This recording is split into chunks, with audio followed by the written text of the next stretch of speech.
आज की चर्चा में आपका स्वागत है। जो लोग चैनल पर पहली बार आए हैं तो प्लीज़ सब्सक्राइब कर लें और बेल आइकन भी दबा दें, जिससे कि आने वाली वीडियो की इन्फॉर्मेशन आपको टाइम से मिल जाए। आप हमारी इंस्टा आईडी पे भी हिट कर सकते हैं, इंस्टा आईडी नीचे दी हुई है। जब सबको पता चल चुका है कि मैडम ने शो छोड़ चुकी हैं, तो उसके बाद में आखिरकार मैडम ने अपना व्लॉग बनाया और सिर्फ यही सूचना देने के लिए कि वो शो छोड़ चुकी हैं, लोगों के 10 मिनट खराब कर दिए। जो उनको पहले से पता था वही इन्फॉर्मेशन दोबारा से लाके परोस दी है। चलिए, ये तो इनकी आदतें हैं, लेकिन उन्होंने इसके लिए क्या-क्या डिफेंस मैकेनिज्म यूज़ किया, यानी कि अपने बचाव में क्या-क्या कहा, वो पहले बात करते हैं और उसके बाद में बताएँगे असली कारण क्यों करके मैडम ने ये शो छोड़ दिया। तो मैडम ने बताया कि विदाउट इंजरी उनके लेफ्ट शोल्डर में अचानक ही पेन शुरू हो गई। एक लंबा प्रोसेस बताया इन्वेस्टिगेशन और ट्रीटमेंट का, लेकिन नटशेल में अगर बात करें तो पहले उन्होंने बात करी लिम्फ की, लिम्फ में प्रॉब्लम थी उनके, और सेकंड टाइम इसी व्लॉग के अंदर बात करी मस्कुलर पेन की। और 12 तारीख को उन्होंने लास्ट एपिसोड किया और उसके बाद में कोई एपिसोड नहीं किया, पूरी तरह से शो छोड़ दिया।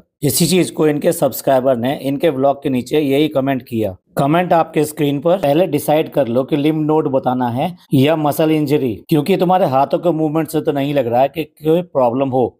इसी चीज को मैं हाईलाइट करना चाहता हूँ कि मैडम ने पूरा व्लॉग जो बैठकर बनाया है, पूरी तरह से दोनों हाथ चलाए हैं। कहीं कोई फर्क नहीं है कि किसी हाथ में इनके कोई प्रॉब्लम है। इस व्लॉग को देखकर तो बिल्कुल भी नहीं कह सकता, इवन द डॉक्टर नहीं पहचान सकता कि इनके कौन से हैंड में ये प्रॉब्लम है। व्लॉग में 2.09 सेकंड पे आप देखिए मैडम बात करते हुए कितनी तेजी से दोनों हाथ से चुटकियां बजाती हैं। अब देखिए, यहाँ पे बहुत सारे लोग ये कहेंगे कि क्योंकि वो मेडिसिन में अंडर ट्रीटमेंट में है तो डेफिनेटली कोई पेन किलर से ये सब लिया होगा, उसकी वजह से हाथ के मूवमेंट में कोई ऐसा प्रॉब्लम नहीं हो रही है। अगर आपके कोई इंजरी होती है और आप कोई पेन किलर और ये सब चीज़ें लेने के बाद में आप अपना नॉर्मल वर्क करते हैं, तो फिर ऐसा नहीं होता कि आपका जो कॉन्सेंट्रेशन है वो उस हैंड से या उस इंजरी से हट जाए जो कि आपके हाथों में या किसी भी पार्ट पे लगी है। आपका एक नॉर्मल मेंटल जो अटेंशन है वो उस पार्ट के ऊपर रहता है, जो कि मैडम का नहीं दिखाई दिया। मेरा कहने का मतलब ये है कि अगर आपके किसी हाथ में या किसी भी पार्ट में, जैसे चलिए मैडम की बात करते हैं, उनके लेफ्ट शोल्डर में ये प्रॉब्लम है, तो आप कॉन्शियस रहेंगे लेफ्ट हैंड को मूव करते हुए। वो कॉन्शियसनेस मैडम की कहीं पर भी नहीं दिखाई दी इस व्लॉग के अंदर। और अगर पिछले व्लॉग की बात करें जिसमें मैडम बच्चे के साथ में टॉय ट्रेन में घूम रही हैं और पूरे व्लॉग में उसने बच्चे को अपने हाथों में उठाया हुआ है, कहीं कोई उसको प्रॉब्लम नहीं दिखाई दी, किसी भी मूवमेंट में किसी उसमें उसको कोई दिक्कत नहीं दिखाई दी। तो ये तो वो रीज़न था जो कि मैडम ने अपने व्लॉग के अंदर बताया। इनके सब्सक्राइबर और कुछ रीजंस बता रहे हैं, उनमें से एक रीजन आपके स्क्रीन पर। क्या तुमने कोई भी काम शुरू करने के बाद में पूरा किया है? Quitters never win.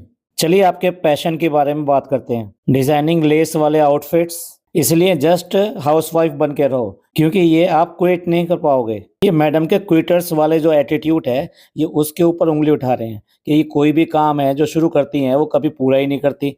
और उसमें उन्होंने इनके लेबर वाले को एग्जाम्पल दिया। और एक काम जो वो कभी क्विट नहीं कर सकती वो है एक हाउसवाइफ वाला, तो इसलिए वही करते रहो। और इसी रीजन को बहुत अच्छी तरीके से एक कमेंट में और बताया गया है, ये भी अपने स्क्रीन पर देखें। फैजा, ये तुम्हारी हिस्ट्री रही है कि जो भी बिजनेस और इवेंट्स तुमने शुरू किए हैं वो क्विट करते हो। तुम्हारी ये प्रॉब्लम है कि जब चीजें थोड़ा सा हार्ड हो जाती हैं तो तुम उससे छोड़ देते हो। यहाँ तुमने एक अननेसेसरी 11 मिनट का व्लॉग बनाया और नौटंकी और बेकार की एक्सप्लेनेशन दी। आप यही काम एक क्विक शॉट से भी कर सकती थी, पर तुमको तो एक ड्रामा क्रिएट करना था और लोगों के इमोशंस से खेलना था। एक और कमेंट देखिए, ये भी इसी बात को एक्सप्लेन करता है। पता नहीं दीपिका अपने कमिटमेंट्स क्यों पूरे नहीं करती है, जैसे Sitara fashion, club production, label DKI और अब master chef. Your journey is always incomplete. इसमें अगर लोग जोड़ना चाहें तो इनकी मैरिज को भी जोड़ सकते हैं। मैरिज भी इन्होंने इनकम्प्लीट छोड़ी। कुछ और रीजन जो कि लोगों ने इसके कमेंट के रूप में दिए हैं आपके स्क्रीन पर।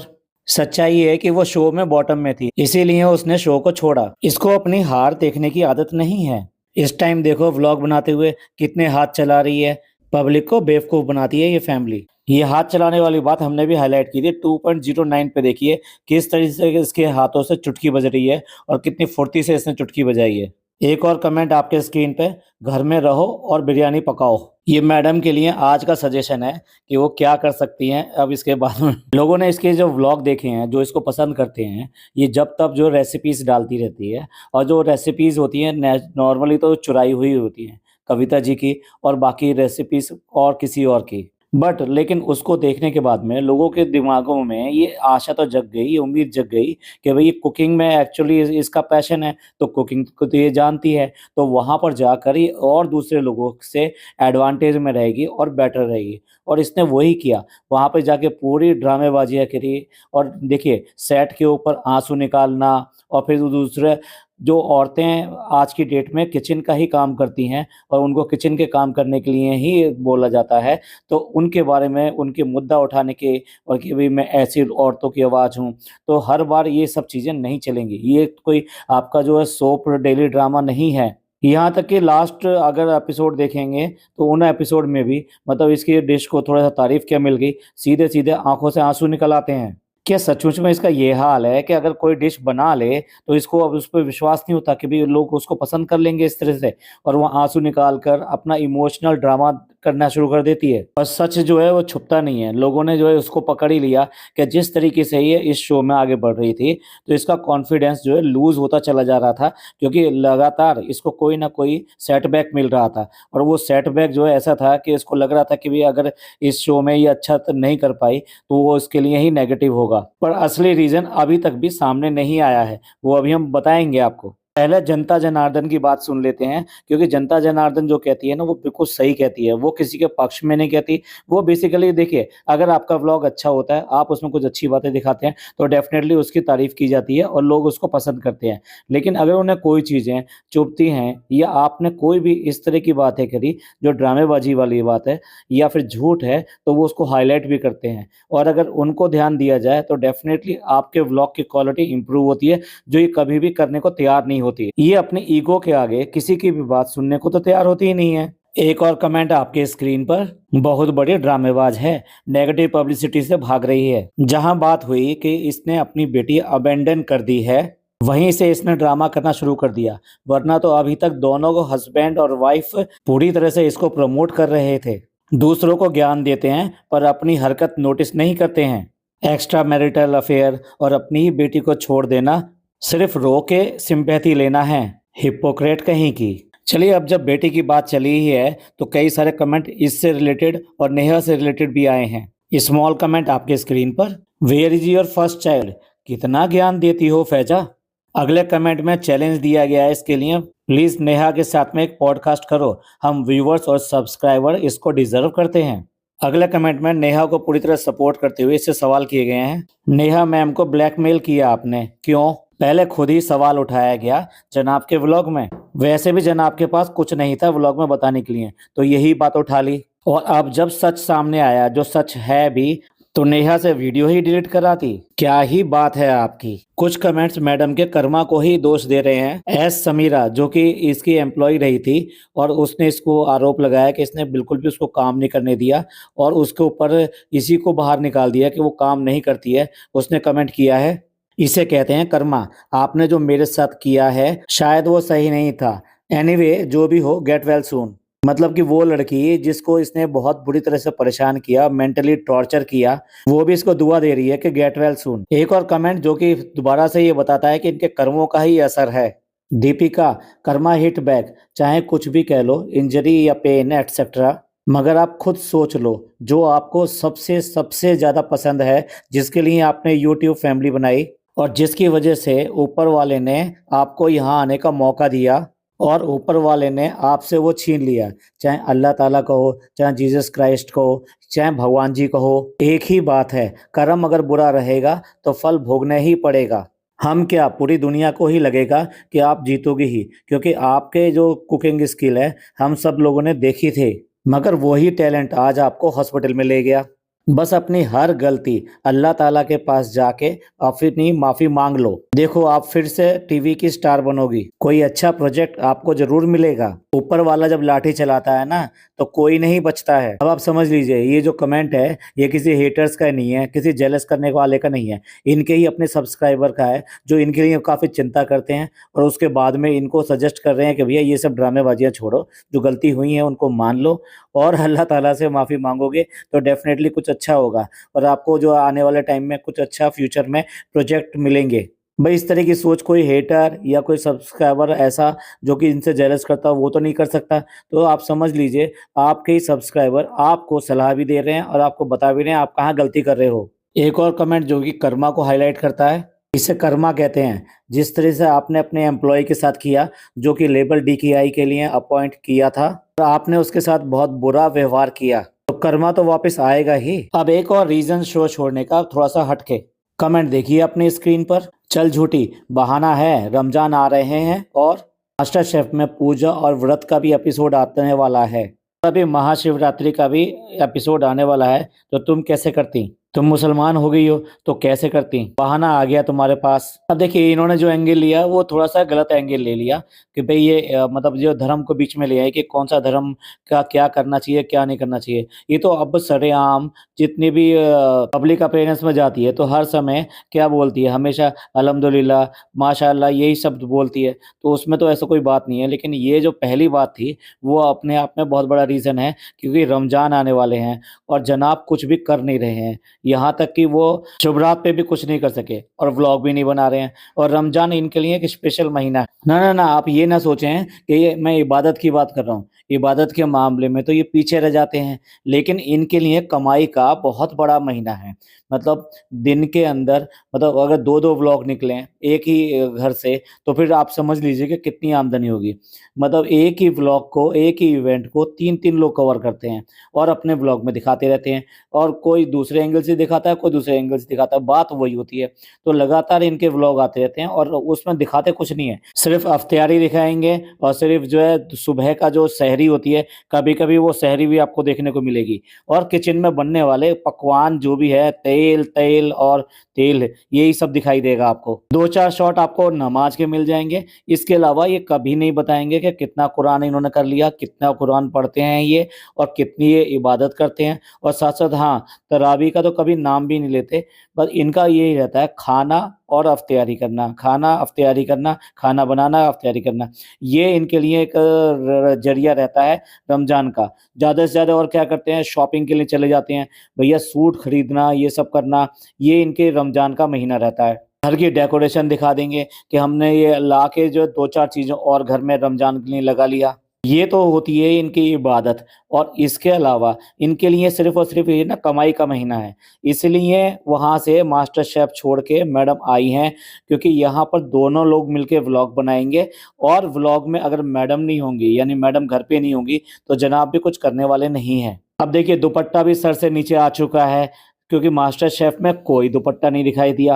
भैया अगर तुमने वास्तव में मुस्लिम धर्म ले लिया है और तुम्हें लगता है कि खाना बनाते समय ये बताया गया है कि औरतों को कि सर पे दुपट्टा रखना चाहिए, तो वो आप कहीं पे भी खाना बनाओ। ऐसा तो है नहीं कि जब मास्टर शेफ़ में चले जाते हो तब आप मुस्लिम नहीं हो और जब आप घर पे आके खाना बनाओ तो फिर दुपट्टा सर पे आ जाता है क्योंकि तब तुम मुस्लिम हो। इसी चीज़ को हिपोक्रेसी कहते हैं और इसी चीज़ को बनावट कहते हैं, दोगलापन कहते हैं कि आप एक ही चीज़ के 2 अलग-अलग मायने 2 अलग-अलग जगह पे निकालें। ऐसा थोड़ा ना है कि अल्लाह जो है तुम्हारे घर के अंदर है और वो ये देखता है कि अरे! इसने दुपट्टा सर पे रखा है, अरे यार ये तो बहुत अच्छी है, इसको तो बहुत सवाब आना आएगा इसके लिए और अब ये घर से बाहर निकल गई है, तो अब यहाँ पे जो है कोई ज़रूरत ही नहीं है कुछ करने की। ना वहाँ अल्लाह है उसको देखने वाला कि जब वो फ़राह के घर पे जाके खाना बनाती है, तो वहाँ भी अल्लाह नहीं है और ना ही मास्टर शेफ़ में अल्लाह है। तो इसलिए जो ना ये अपने कन्वीनिएंट के हिसाब से धर्म को जिस तरह से यूज़ करते हैं, उसी को हिपोक्रेसी कहते हैं, उसी को दोगलापन कहते हैं। अगर दूसरे शब्दों में कहें तो मैडम का घर जो है बिगड़ रहा था उनके वहाँ मास्टर शेफ़ में जाने के क्योंकि बहुत सारी ट्रोलिंग इस बात के लिए भी हो रही थी कि मैडम अगर वहाँ जाती हैं, तो बच्चे को जनाब क्यों नहीं रखते हैं। तो इस तरह से जनाब की इमेज भी नेगेटिव होती चली जा रही थी। जब भी मैडम अपना व्लॉग डालती, वो भी मास्टर शेफ़ से रिलेटेड और बच्चे को दिखाती क्योंकि बच्चा तो इनका मेन फ़ोकस है, तो मेन कंटेंट है। तो उसी टाइम में जितने व्लॉग और जो रिएक्शन चैनल्स हैं या व्लॉगर्स हैं, वो इस बात को उठाते कि क्यों करके बच्चा जो है वहाँ पर जाता है, जबकि वो घर पे आराम से रह सकता है। घर पे भरा पूरा घर है, सब लोग हैं, दादी है, बुआ है, पापा हैं, सब हैं, चाचा है, छोटी बुआ भी है और मत भूलो नानी भी है जो कि नैनी बनी हुई है। इसके अलावा घर में कई सारे और लोग हैं जैसे डी दादा हो गया, तो उनके पास में भी वो बहुत अच्छी तरह से खेलता है। मतलब सबसे ज़्यादा वो अच्छी तरह से जो खेलता है या तो वो नानी के पास खेलता है या डी दादा के पास खेलता है क्योंकि वो मैक्सिमम टाइम उसको अपने साथ रखते हैं। इस तरह से जनाब की पूरी तरह से पोल खुल रही थी और जनाब को बहुत ज्यादा हेट मिल रही थी। और इसी बात को बहुत अच्छी तरीके से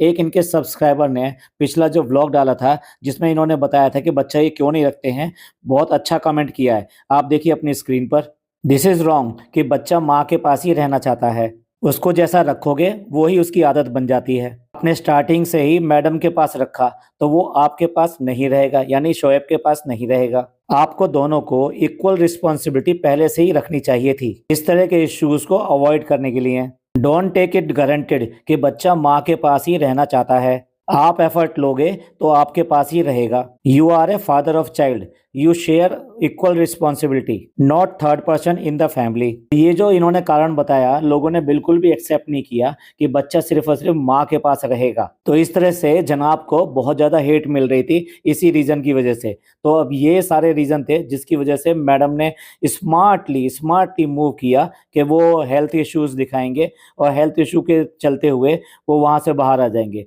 क्योंकि जो ऑर्गेनाइजर होते हैं शो के, उनके साथ में भी एक क्लॉज होता है कि आप शो बीच में छोड़ के नहीं जाएंगे, क्योंकि एक टीआरपी बिल्डअप होने शुरू होती है जो कंटेस्टेंट लेके चलते हैं। और ये वैसे भी सेलिब्रिटी मास्टर शेफ था तो सेलिब्रिटी को देखने की वजह से इनको अच्छी खासी टीआरपी मिलेगी। वैसे भी ये मास्टर शो एक नॉर्मल मास्टर शेफ नहीं है, क्योंकि इस शो के अंदर वो सारा मसाला डाला जा रहा है, वो इमोशन डाले जा रहे हैं, सेलिब्रिटी को लेके आया जा रहा है, उनके बैकग्राउंड को दिखा रहे हैं। और मैडम ने तो वहां पे हद ही कर दिया, अपने इमोशन उड़ेल उड़ेल के इतने बाहर निकाले के बाहर निकलते ही चले जा रहे थे। तो मैडम ने क्या, एक फायदे के लिए दूसरा फायदा सेक्रीफाइस कर दिया। और वैसे भी वहां कंफर्टेबल बिल्कुल भी नहीं थी, वहां पर वो बिल्कुल ये कहना चाहिए कि डेंजर जोन में ही चल रही थी और अपने आप को वहां कंफर्ट कर ही नहीं पा रही थी। और वैसे भी जब इनको लगता है कि यहाँ पे इनकी दाल नहीं गलेगी, या ये कहिए इनको लगता है कि कुछ अनकंफर्टेबल हो रहा है और इनके साथ में आने वाला टाइम वो और ज्यादा सख्त या टफ होता चला जा रहा है, तो मैडम भाग खड़ी हुई।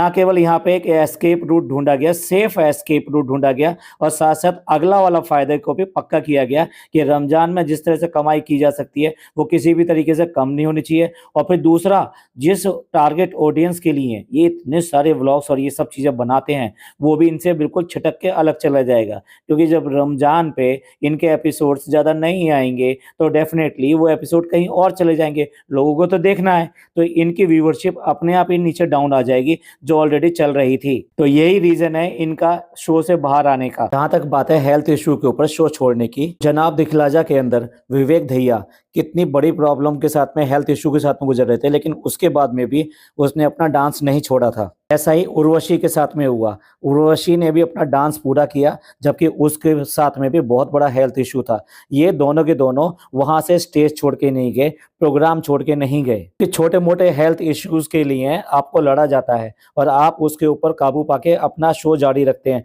क्योंकि शो नहीं छोड़ सकते। उसी शो में बात करें जय दरबार की, तो उसका हेल्थ इशू ऐसा था कि वो चल भी नहीं पा रहा था, तो उसका शो छोड़ के जाना इस तरीके से जायज है। लेकिन मैडम का ये सारा का सारा ड्रामा ही लगता है।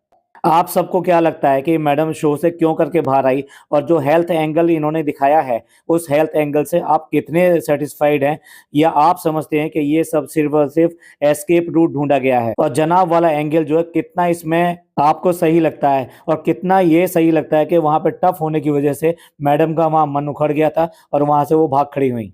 आपको जो भी लगता है प्लीज कमेंट करके जरूर बताइएगा। ये पॉडकास्ट अच्छा लगा हो तो प्लीज लाइक कीजिए, सब्सक्राइब कीजिए और शेयर कीजिए। थैंक यू, धन्यवाद, शुक्रिया।